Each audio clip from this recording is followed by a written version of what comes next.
Ladies and gentlemen, welcome back to the channel. It's your boy Talks here. Welcome back to the Pokemon Lounge YT. And we're going to be analyzing our Week 4 game, I think. Week 3 or Week 4 game against GeniusX. I had some crazy shit and it was a fun game, so I have some free time, so why not record a video, right? Alright, let's get into it.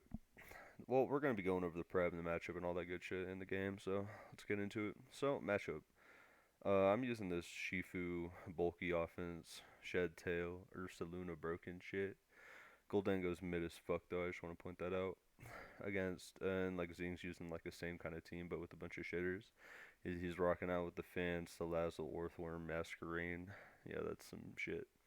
Um, as for threats on his side, I first noticed like Battle Bond Grand late game.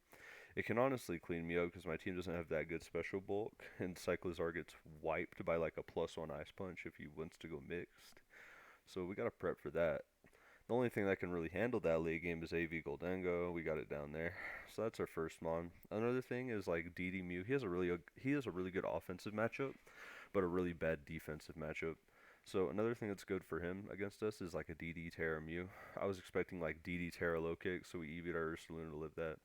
Ursaluna lives a +1 Terra low kick, and it also lives a +2 non-Terra low kick, which with this EV spread. And Ursaluna doesn't need any attack to Oko Mew after rocks. And I saw a scenario in my mind where I would just get the facade off before I get rocks up. So we have quick attack on Cyclizar to go ahead and finish it off if that scenario does happen. Um, and alright, so let's get into the next thing. Another thing that's really good for me. Well, I'll just analyze my offense, okay? So his Moonblast resist fucking suck. It's Salazzle and Orthworm. Both are getting blown up, but we have to go Scarf because the only way we can revenge Mew if Ursaluna somehow gets chipped is with the Scarf and Amorous. So we have to run that. It's pretty good here anyways. We don't really need to run anything else. Another thing that's good is like a bulky, banded, terrifying Shifu because he doesn't have a CC switch in. He doesn't have a single CC switch in on the whole team. Banded, terrifying with this spread. Tuco's like any Mew pretty much because Mew doesn't really get recovery this gen. It doesn't get roost or anything like that. So running bulky Mew is not a thing in Gen 9. So I was like, all right, we're just gonna lead this and rock out and try to claim one off rip. This bulk allows me to live any hit from any mon. Nothing on his team can Oko me, and like it's also like a decent Grand Switch, and it's a good Rotom switch in because we have a lot of Spadef. And Salazzle, it does like 20 with Flamethrower. It does like nothing. Another thing is like I thought maybe he might load up with Battle Bond or like Battle Bond Life Orb, or he might just load up with like Specs Protein. So we're rocking out with the AV Cyclizar. This AV Cyclizar has quick attack for that Mew sequence, and then it's there to get hazards off and keep him off. Because if he gets spikes up, that late game Battle Bond Granite is gonna look scary. So we have spin, and I can freely spin against his team. Doesn't really have a ghost type or anything that can block it. And then we got knock, U-turn, all that. It's also the Salazzle switch in. It's a soft grand check. It's the Salazzle counter. And it's a Rotom switch in as well. It can also fuck with Earthworm, like knocking it and all that shit. I just have to be careful with it because if I kill something with this and they go Mew, shit can get scary. And then we got an eject button Quag. So this is gonna be our main Urshifu check. Urshifu 2-co's everything on my team. I don't have a switch into it, so I have to run a jag button and just get in my Urshifu to abuse his. So that's the game plan we're rocking with. We're just gonna try Spike Stack if we get the opportunity. And we got Toxic, Pump, Focus Blast. Focus Blast is for the Orthworm sequence. And Hydro Pump just hits harder than everything because Quag's a weak pile of shit. And then Ursaluna's here. It's our main Mew check. This spread covers any Mew. It lives like a +1 or like a +2 energy ball from Mew. It lives like any Terra fighting low kick, which is what I was expecting. Some people ran like Terra Fire Punch and Mox as well. It walls the fuck out of that set and abuses it. Ursaluna's really good here, bulky, because I mean Ursaluna, honestly, I'm gonna be real. It's just one of those mons. Like you don't have to run any attack investment on it, because it just has all that fucking power to it. It's got that gawk to it, you know what I mean?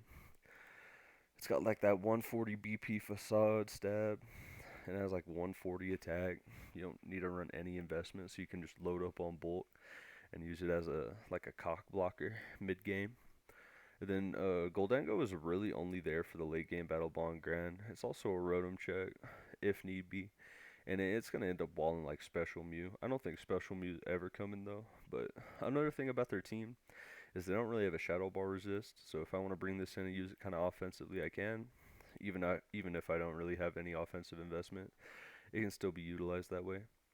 Anyways, not a terrible matchup, but again, it's just going to be an offensive game because neither of us have checks to either of our mons. It's kind of how Gen 9 goes, but it's just whoever has the better offensive sequencing and the better offensive prep and game plan is going to end up winning this game. Also, want to point out, I really only need Facade on this set and Locate for the Earthworm, but I ran Crunch for Terra Ghost Mew, and I ran Baby Doll Eyes in case of like a late game sequence against Mew or Urshifu where they want to SD on me, and I'm in like Ursaluna's in range of it, so I just have to sack it and Baby Doll Eyes off and then revenge it with something else.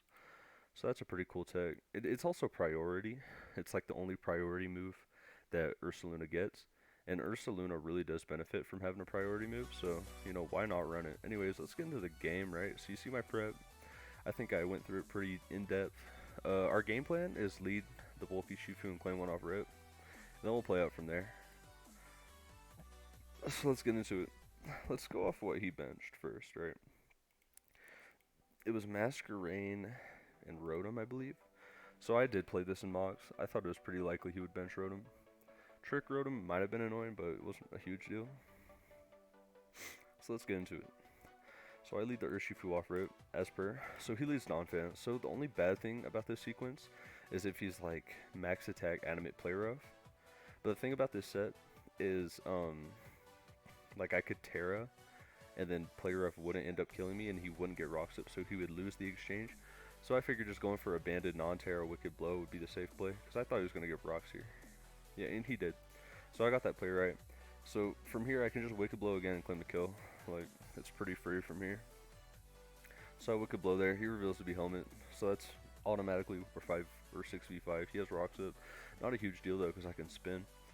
So he goes into Mew here. So my play here is always just harder Saluna, because off rip I see that his Mew is, well, I can't see because the fucking sprites, but so his Mew is Fairy Terra. Okay, so I know that Ursaluna is going to end up walling this since it's not fighting Terra, and his Urshifu was Poison Terra, I believe, so that's really not a threat either.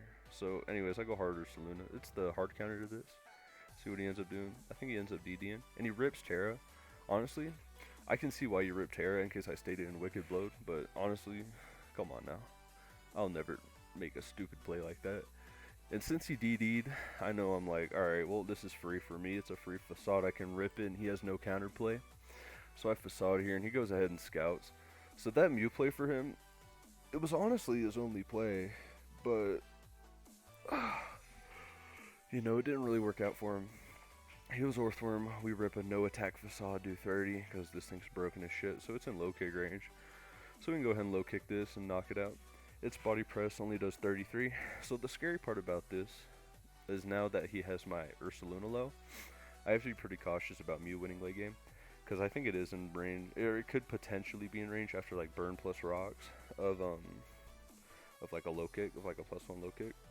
So I have to be a little weary about that. But we do have Baby Doll Eyes, the last resort tech on it, so we can still keep it around. We don't have to sack it. So we get 2. It's a 6v4. Urshifu comes in. We go into our E-Bun. We try to get Urshifu back in.